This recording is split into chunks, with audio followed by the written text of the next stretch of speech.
This would drive him nuts. Shall we play it just to drive Walter Jones be like over the edge? Here's Paul. I got to play this again. So here is Paul Ryan. I can't even play this with a straight face. Here's Paul Ryan, the leader of the congressional Republicans, the Speaker of the House, claiming victory in this budget. And one of the big victories that he claims, I kid you not, is that they busted up the Barack Obama spending mandate, where Barack Obama said this isn't a law they passed. This isn't in the Constitution. This was just Barack Obama's mandate when he was president, President Obama, who said for every dollar increase in defense spending, you have to have a dollar increase in domestic spending. Now, we no longer have President Obama. We have somebody in the White House called President Trump. Maybe they didn't get the memo. We don't have a President Clinton. We don't have a Majority Leader Schumer or a Speaker Pelosi. We have all Republicans. Yet Paul Ryan claims victory because they no longer abided by a mandate from a president who retired. This is the most... There's something here. I've got to let the congressman in on this because it's got to be something I'm missing here. Something I'm not saying. Go ahead. Congressman, hang in there. It's going to drive you crazy. Here's the clip. Under President Obama, Democrats insisted that an increase in defense spending be tied to an equal increase in non-defense spending. You want to help the troops? You want to help the military? I need just as much money for domestic discretionary spending. That was the Obama rule that we lived under for 8 years. They insisted on this even as our military plunged further and further into a readiness crisis. Well, we got to a point that our Air Force pilots were going to museums to find spare parts over the last 8 years. We got to our point where some of our planes are so outdated that whole fleets would qualify for antique license plates in Virginia. This forced parity that we lived under the Obama years really constrained our ability to rebuild our military for this century. This appropriations bill changes all of that. No longer are the needs of our military going to be held hostage for increases in domestic spending. This means that we can finally make real important strides to increase and improve our readiness. It means we can get our service members the tools and the resources they need to confront the threats that we face all around the world. Well, we have a lot more work to do to rebuild our military. This is a very big first step. $25 billion year over year for our military, and you do not have a corresponding $25 billion increase in domestic spending, which is what Obama would have requested and required. That is not here. We broke this parity, and we think this is a really important step in the right direction. The first responsibility of our government is national defense. Under President Trump, we are truly putting that first. We are excited that we're honoring two big priorities: a big down payment on border security and a big increase for our military so that they can do their job. Okay. Joining us now, Congressman Walter Jones, Republican 3rd District of North Carolina. That's in our coverage area, Moyock and part of the Eastern Shore. Congressman, I hated to put you through this, but I guess, did I miss something? Did Barack Obama get elected to an unprecedented third term as president, or is there something here I missed, sir? Well, John, you and I have talked many times, and I always enjoy being on your show. I think the statement by Paul Ryan shows you that the greatness of America is about over.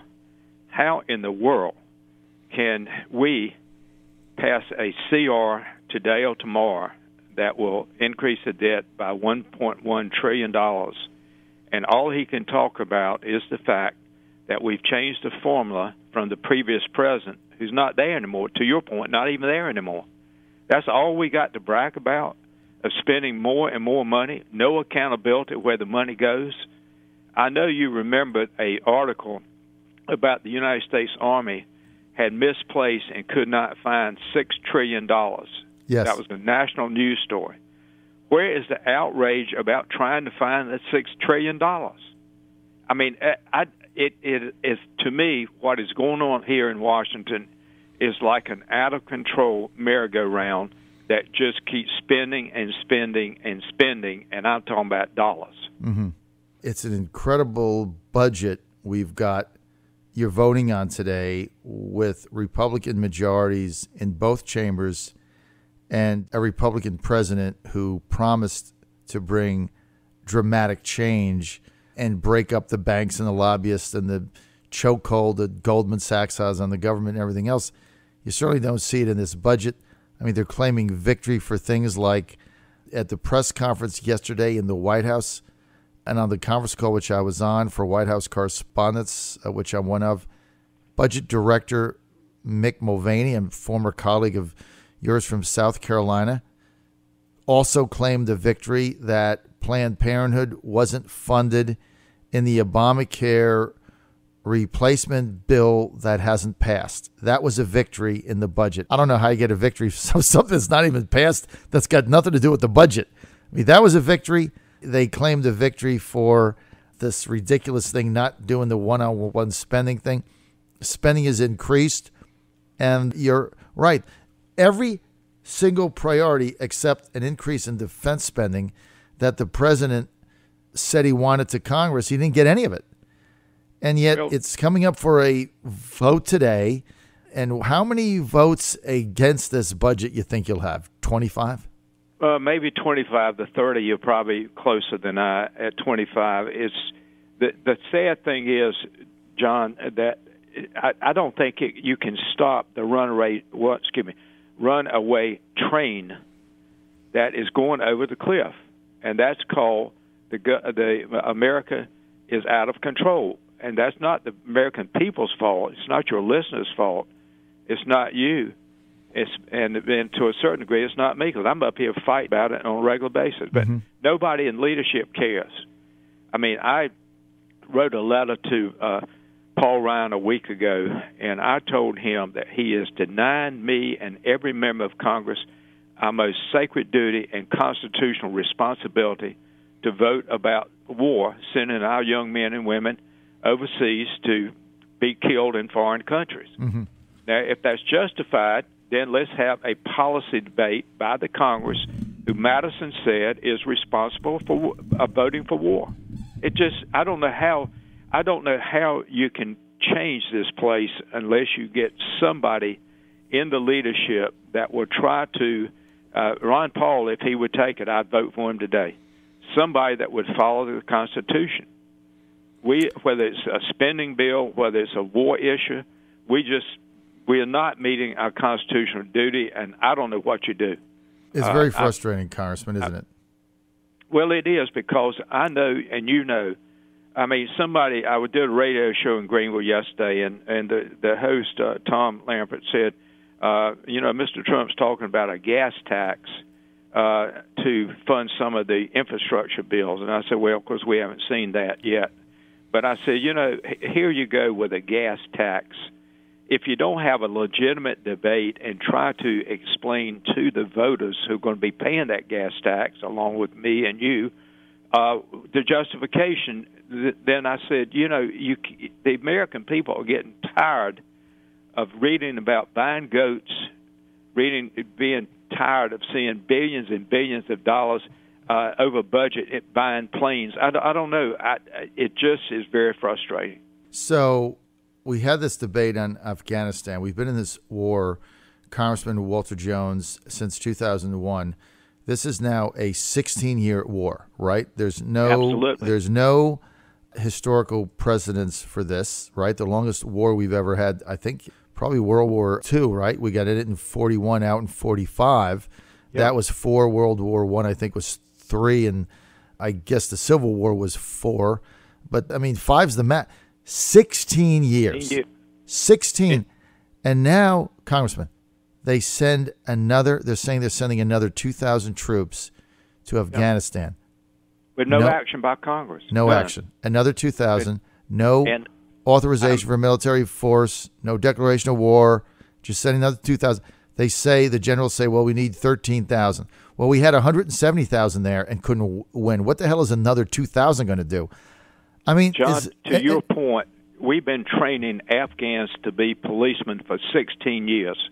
I promise you, and I have no ability to train anything, I could train a monkey to ride a bicycle in 2 years. And we've been 16 years, and we cannot get the type of force over there with the Army, the military force or to the police force. It's just why in the world the generals are not stronger in telling the White House, stop wasting the taxpayers' money, and more important than the taxpayers' money, stop wasting our young men and women. Well, we don't even know. Do the American people know now even what the objective is there? Like, can you tell me what our military objective is in Afghanistan now? John, this is a frustration that it's the world we live in today. If we had 10 Americans killed in next week, then it would be front page news. Mm-hmm.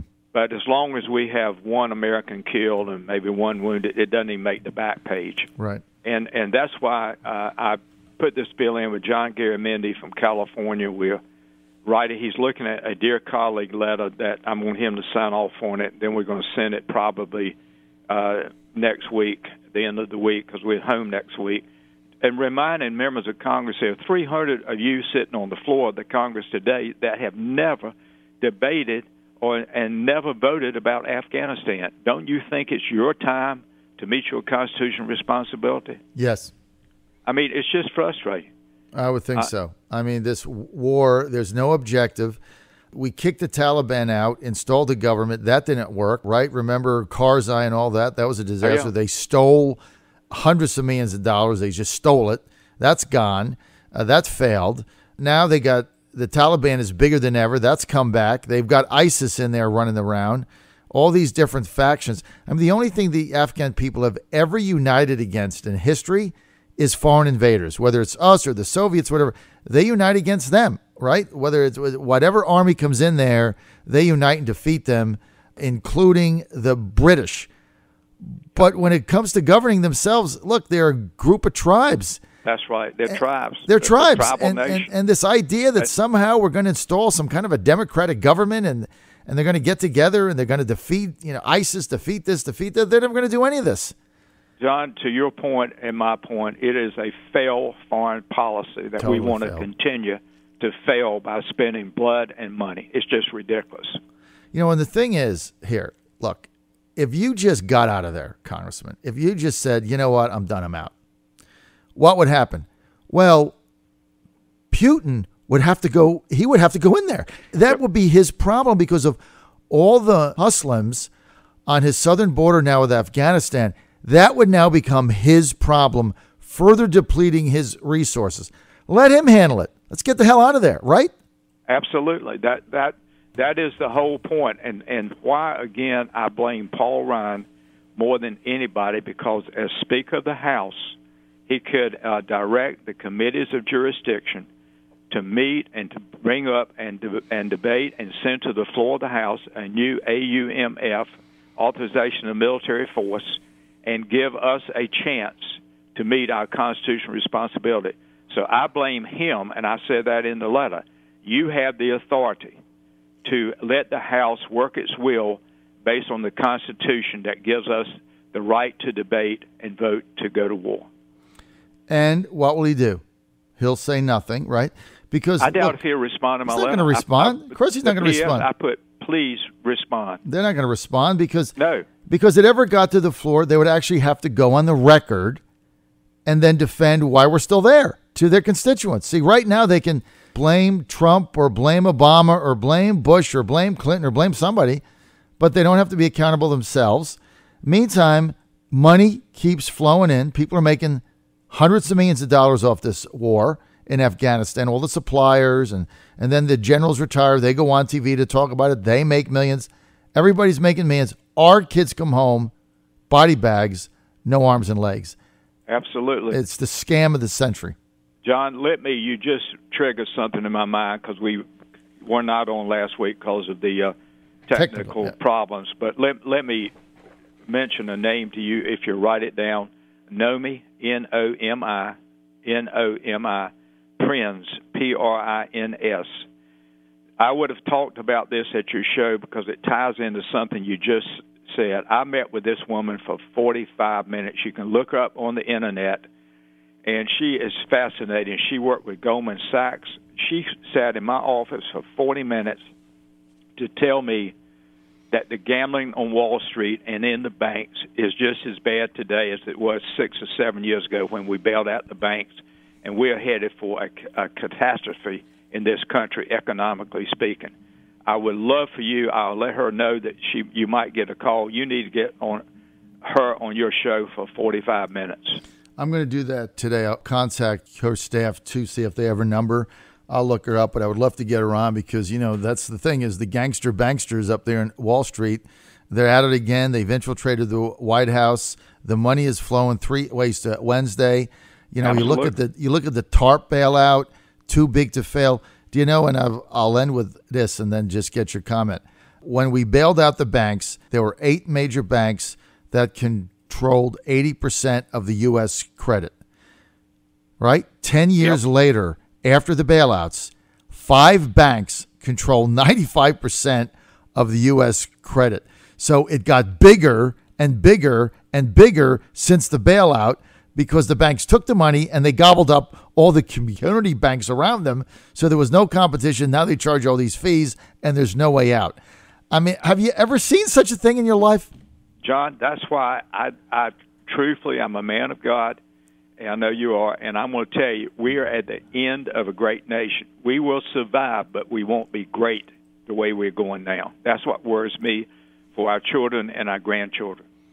And we're doing nothing about it. We have a chance to stop the bleeding here in Washington, and we're not doing it. That's why you started this conversation about the CR and the more spending of $1.1 trillion. And then it's just, where is the fight? My father was here for 26 years, and I would tell you at that period of time in the 60s to the 90s, except for the Vietnam War, this Congress did more at that time to try to serve the American people than they're doing today. And yes, money was a factor back then, but not like it is today.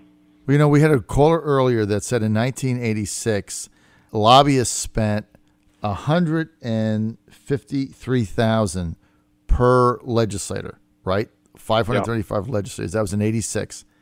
In 2015, lobbyists spent $5.6 million per legislator, or almost $3 billion lobbying Congress. Think of that amount of money that they spent just lobbying. I mean, they got to get a return on that $3 billion, don't they? Well, that is why the American people need to tell the President of the United States, you made a promise during the campaign, keep your promise. Don't keep shifting around. Be true to your word. Tell the Congress the same thing you say to the White House. You are not doing what you promised us you would do. And I'm just as angry, and many of my colleagues. You get Morgan Griffin on, I know he is as well. I tell you, and David Bratt, I mean, we're just frustrated and fed up for the American people. And that's why I would vote today if one of those 2 men I just named wanted to be Speaker of the House. Because we're no better off with Ryan than we were with John Boehner. There's no difference. All right. We're out of time. I got to go. Go to more info, jones.house.gov, jones.house.gov. Congressman, thanks for being with us. It's always an honor to have you on, sir. Well, I'm going to get Norma Prince's number to you today. Thank you. All right. You are the man. Congressman God bless. Walter Bye-bye. Jones.